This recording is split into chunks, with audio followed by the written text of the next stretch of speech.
Bonjour et bienvenue dans les prévisions. Aujourd'hui, nous nous pencherons sur le dollar américain contre le réal brésilien à la lumière de la décision sur les taux de la Fed. Je reçois par téléphone Ipek Oskardeskia, analyste de marché auprès de London Capital Group, pour discuter de l'avenir de la paire dollar-réal.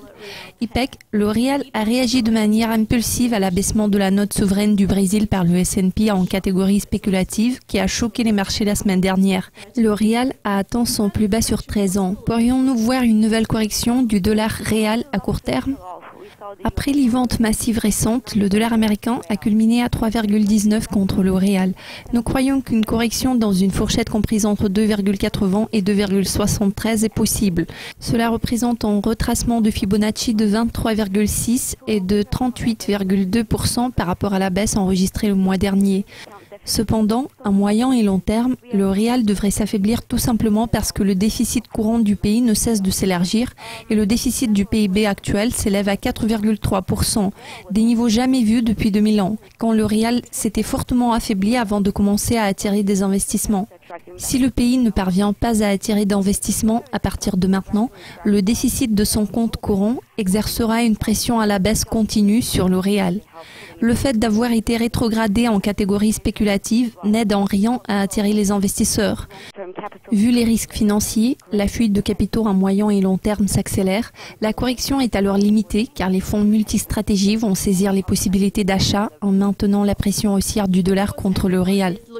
Bien sûr, jeudi dernier, tous les yeux étaient rivés sur la décision sur les taux d'intérêt de la Fed. Vous attendiez-vous au relèvement? Vu l'incertitude courante sur les marchés, à quel mouvement du dollar contre le réal vous attendez-vous à moyen terme? Vous avez raison de parler de l'incertitude. Ce mot correspond tout à fait au contexte actuel. Je peux dire que la hausse des taux était quand même possible la semaine dernière car les obligations souveraines pointaient vers une probabilité de 32%.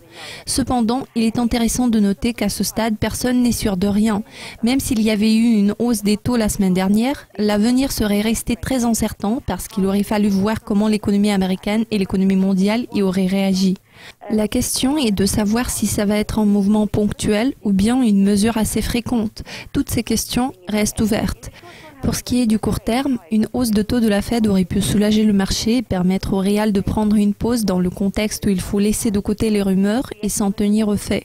Le dollar américain s'est déjà apprécié de 50% par rapport au réal depuis janvier de cette année et à moyen terme, il n'y a qu'une direction à suivre. Le réal est censé s'affaiblir jusqu'à ce qu'on génère et maintienne des capitaux à long terme. Une nouvelle réduction des dépenses de 26 milliards de réals et une hausse des recettes fiscales totalisant 28 milliards de réals ont été proposées au Brésil afin de combler le déficit budgétaire en 2016. Compte tenu de la situation politique complexe et des perspectives budgétaires, verrons-nous beaucoup de progrès en termes de ces propositions l'année prochaine? Quel impact cela aura-t-il sur la paire dollar-réal sur le long terme? Bien sûr, comme vous le soulignez à juste titre, le Brésil doit faire face au déficit budgétaire important, en plus de la friction au sein de l'équipe de Rousseff, et le Congrès représente un sérieux obstacle pour la mise en œuvre d'un plan budgétaire solide depuis la réélection de Rousseff l'an dernier. Cela fait des mois que les décideurs politiques essaient de trouver un terrain d'attente sur le plan des dépenses gouvernementales et des réductions budgétaires. Les investisseurs ont besoin d'un budget solide pour démarrer leurs entreprises. Il est peu probable qu'ils retournent au Brésil avant d'être sûrs de la solvabilité du gouvernement. Le soutien du gouvernement est nécessaire pour stimuler l'activité économique en période de contraction et nous avons observé la détérioration des fondamentaux du Brésil tandis que les discussions sur le budget ne cessent pas. Le retard pris par les négociations renforce l'incertitude sur le marché et ce qui est d'autant plus important, l'abaissement de la note. Il devient de plus en plus difficile pour le Brésil de gagner en conviction et les incertitudes politiques pourraient s'accélérer. Tout cela contribue à la sortie de capitaux du réal.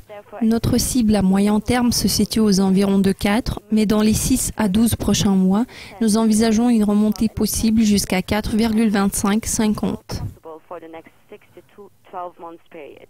Vous avez suivi les propos de Ipek Oskardeskia de London Capital Group. Cela conclut cette édition des prévisions financières, mais ne vous inquiétez pas, nous vous présenterons très bientôt une mise à jour sur une autre paire de devises. Restez avec nous.